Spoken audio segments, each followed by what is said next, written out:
Hello, everybody. Welcome to DC Time. I'm Dean. I'm Chris. Thanks again for joining us. Today we are going to start on this topic here. Chris come across this book by A.E. Nock, and it's talking about the two natures. All right, so a lot of you out there, if you grew up in a religious background, you have some familiarity with this. I definitely do. My background talked about specifically about the two natures.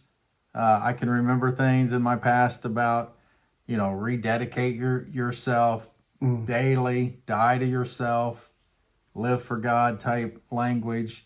There's all the things people go through as humans, that when we see sin in our lives, we're in this environment like we're going to talk about of sin, and we see it and we start taking ownership of it to where then got to ask forgiveness. That's part of, rededicate and get back in this good standing with God. Go ask for forgiveness or something. Well, Chris and I and we've known this for a while, but now with this book and other things, we're going to relook at some things, and we're challenging ourselves to try to figure out, what do we really know about the two nature teaching? What's really going on with language here within the scripture? Who are we really at our core? So we're just going to talk about that probably in the next couple shows. So if we make any statements here that are, we don't want to make any big statements that are incorrect, just hang with us. Tell us what you think on some of these thoughts. Yeah, that's what absolutely in the comment section. If you got questions about this or you got, we'd love to hear from you about this struggle, because this has really been something that has, I've been wrestling with some of these things, and trying to wrap my mind around them. But I believe the struggle, when I first got this book, I think I read the first 6 or 7 pages and I stopped and I went back and reread them. And it was, I wasn't getting anything. It was like a bottleneck. I don't know what it was. I got very frustrated trying to read for comprehension, and I started thinking, I think this is just running flat into some traditional teaching. Mm-hmm. And I was really struggling to comprehend what Nock was sharing and saying. I went at it with a little bit different attitude. I always, when reading or looking at scripture, I always start with open my heart, my mind, and my eyes to the things you would have me lay hold of. So I backed off, let go of the emotion. A week later, I picked it back up again and started through it, and it was totally different. Then some of it started sifting through. But I'm not, in Ephesians, he talks about being settled and grounded. I'm still told Dean. Well, I think we're wrestling with a lot of the words and defining them, trying to get our heads wrapped around it. And there is a lot of old baggage, if you will, I think, that's just ingrained in this system, in this environment. Of course it would be. So re-looking at all that, it opens up all these things. Another thing that I'm remembering is, I'll try this one. If any of you out there heard the things like I did that somehow, and this was a good thing. We looked at this as overwhelmingly good. You'd be flooded with love. Oh, God, he loves me, even though I'm this terrible sinner. But he still accepts and loves me no matter what. And you can be comforted by that. But the language was such that it was a substitution language. Like God could only look upon the sinner, could only look upon me, is because he would see Christ and not see me.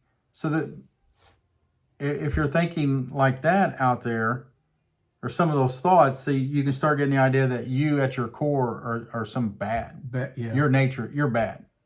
Human nature is bad. That's one of the questions. And he can't look upon you. Yeah. The idea is your nature look at wrong or bad? Or is there something else going on?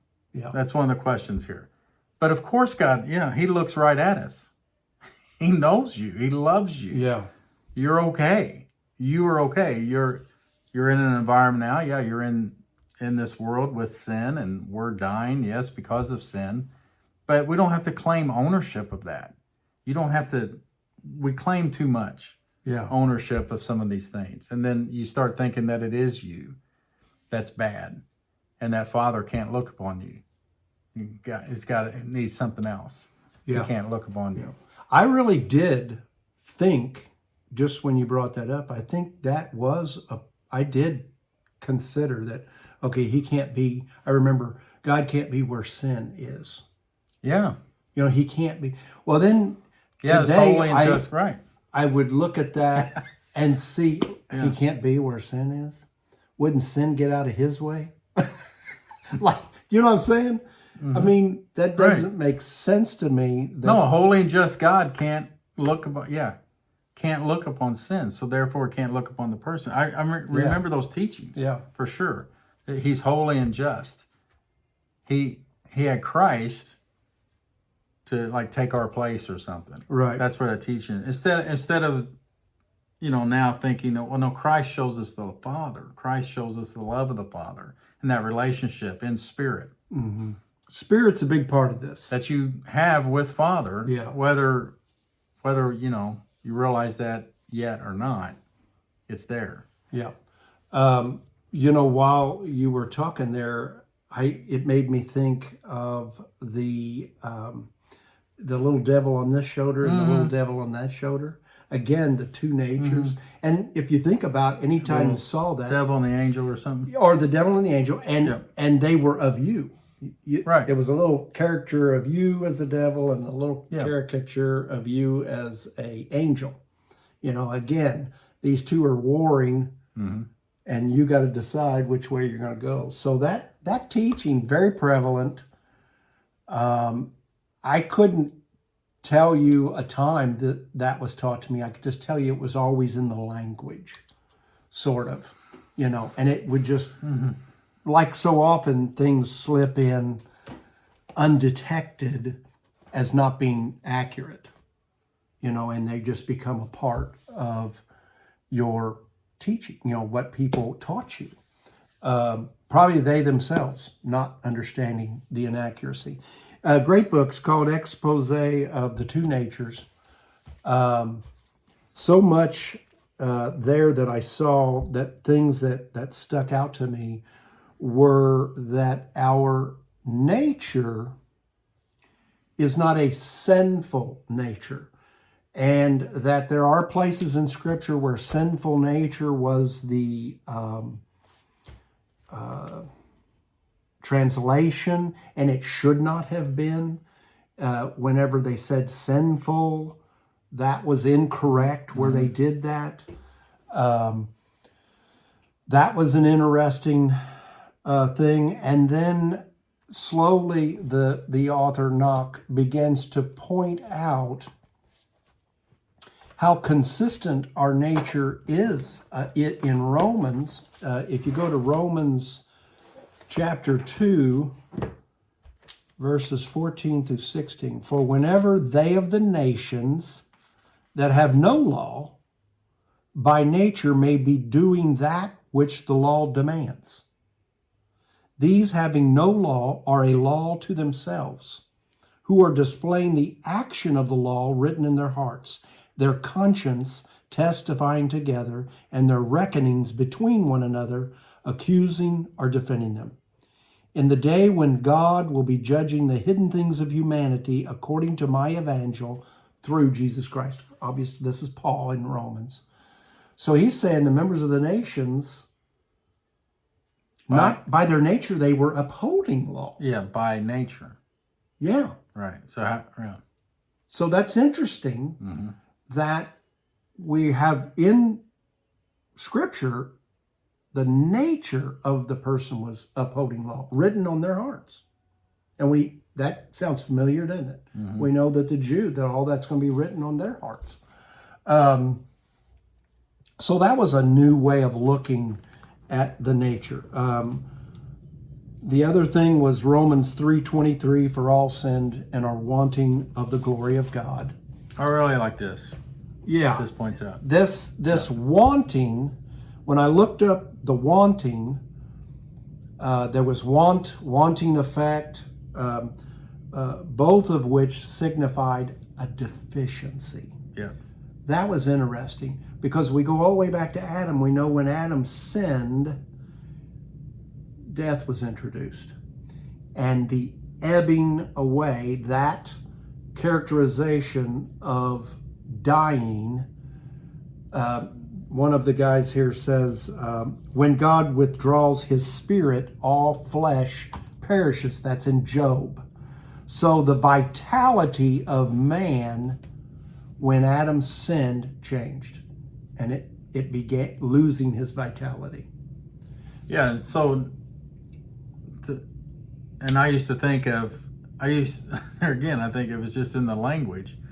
Somehow I had the idea that a human, just by being born, this is in the old system of this belief in separation from God, a belief in hell, a belief in a place that somehow you'd be eternally separated and punished. Well, I used to believe, and I think it's the doctrine, the teaching, that there's nothing you have to do. You're just born just by showing up, just by being born. You're born into this condition, and that's your future. It's like, what? How's that? That didn't even make sense. Now, of course, I don't believe in hell. Scripture doesn't teach that. You don't believe in any of that. But if you still focus on that, being born, what are we? And we are like receive something. We participate in something in this environment as a human, coming from Adam, showing up here. But at our core, you're not this bad, wicked person or something. We're in an environment here, like the words Chris is here, the vitality's gone, spirit, is removed. Something's going on with our environment and sin being active. So we're dying. But there again, we're claiming too much ownership. Right. To say that the human being, it's their nature or they're bad. That's not accurate. Yeah, it's not that the nature changed because of sin, it was the condition which man then lived in changed. I think it's, let's see, page 24 here. Let me read a little bit from here. I think this will help. Knock does a good job here. Like fruit plucked from a tree, Adam was severed from vital spiritual connection with God. Such fruit begins to die the moment it is picked. Such is mankind since Adam sinned. The fruit is the same. Its nature is not changed. Its flesh is not transformed, but its vitality is ebbing away. The judgment of God on Adam is strikingly suggestive of the true character of sin. Thorns and thistles are, and I've meant to look this word up, concomitants of man's sin and a graphic illustration of its real essence. What are thorns? They are stunted, undeveloped, rudimentary growths, undoubtedly due to the lack of sufficient vitality to develop them into proper form. There were no thorns in Eden, nor will there be any such thing when once more the plants exult in the ideal conditions and fruitful fertility of the coming eon. What will be done to change them? How can the rose lose its thorn and the cactus its spines? Will the Creator change their nature? Will he remove the sharp and painful lancets that disfigure and disgrace them now? He will not alter the plant, but change its environment. That was very interesting. I highlighted that he will alter its environment. And I thought about, he even brings up those with a celestial destiny. The environment will change. Any of you that are wondering what that will be like, the environment will be such that sin just simply won't have it won't be able to tempt you anymore. You'll be in a situation in which that does not have power over you anymore. Because the condition or environment changes. Go ahead.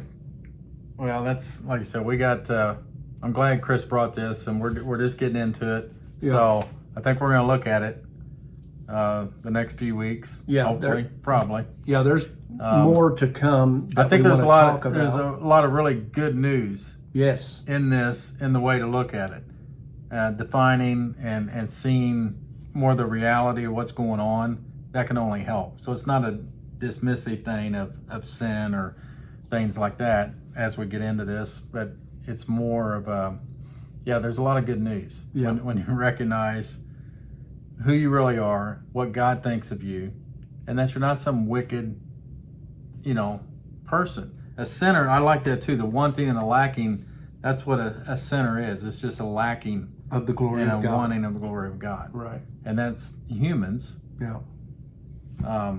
Deficient. Right. Deficient in the glory of God. Right.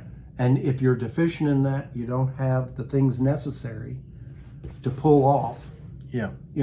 And we know it's not on us to pull that off. We are living in an environment and condition ripe for sin. One way to say it. All right. All right, we'll be back on this again next week. So y'all have a great week. Love you all. Yep. See you next time. All right. Bye.